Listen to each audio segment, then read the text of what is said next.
Hydra کو قانونی اختیارات دینا، آرڈیننس کی اجرائی، اکتوبر سے نئے راشن کارڈز، جنوری سے باریک چاول فراہم کرنے کا کابینہ کا فیصلہ۔ ریاستی کابینہ کے اجلاس میں تالابوں اور نہروں پر غیر مجاز تعمیرات کو ختم کرنے والے ادارے ہائیڈرا کو مزید مستحکم کرنے کا فیصلہ کیا گیا۔ چیف منسٹر ریونت ریڈی کی صدارت میں سکریٹریٹ میں کابینہ کا اجلاس منعقد ہوا، جو تقریباً 3 گھنٹے تک جاری رہا۔ ذرائع کے مطابق کابینہ کے اجلاس میں حالیہ بارشوں اور سیلابوں کے نقصانات کا جائزہ لیا گیا اور مرکز سے زیادہ فنڈز حاصل کرنے پر غور و خوض کیا گیا۔ ریاست میں 3 یونیورسٹیوں کے ناموں پر بھی غور و خوض کیے جانے کی اطلاع ہے۔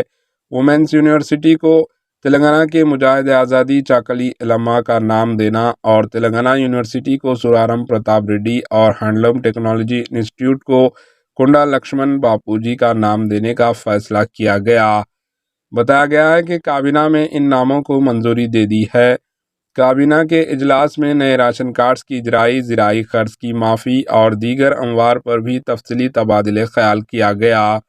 کابینہ کے اجلاس کے بعد ریاستی وزیر پونگولیٹی سرینواس ریڈی نے میڈیا کو بتایا کہ کابینہ نے ہائیڈرا کو مضبوط بنانے کے لیے آرڈیننس لانے کا فیصلہ کیا ہے۔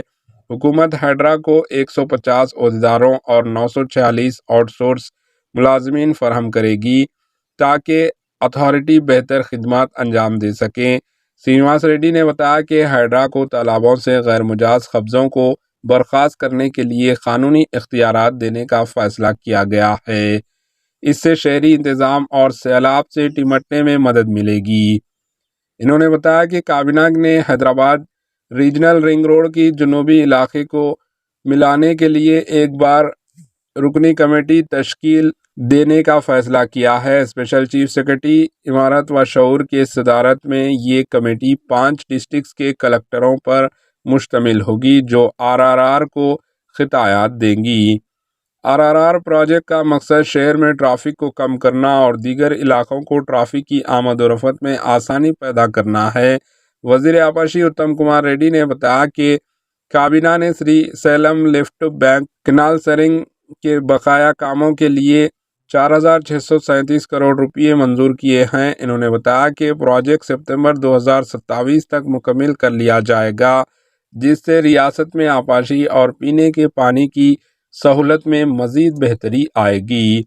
اتم کمار ریڈی نے بتایا کہ 400 میٹر طویل سرنگ کا کام مکمل ہونے پر نلگنڈا ضلع کے 4 لاکھ ایکڑ اراضی کو سیراب کرنے کا موقع ملے گا۔ انہوں نے بتایا کہ باریک چاول کی کاشت کرنے والے کسانوں کو فی کنٹل 500 روپے بونس دینے کا بھی فیصلہ کیا گیا ہے۔ اتم کمار ریڈی نے بتایا کہ اکتوبر سے نئے راشن کارڈ جاری کیے جائیں گے اور جنوری 2025 سے ریاست میں باریک چاول تقسیم کیے جائیں گے۔ امارت و شعور کے وزیر کومٹ ریڈی وینکٹ ریڈی نے بتایا کہ ریاست میں سڑکوں کی تعمیر پر بھی توجہ مرکوز کی جائے گی۔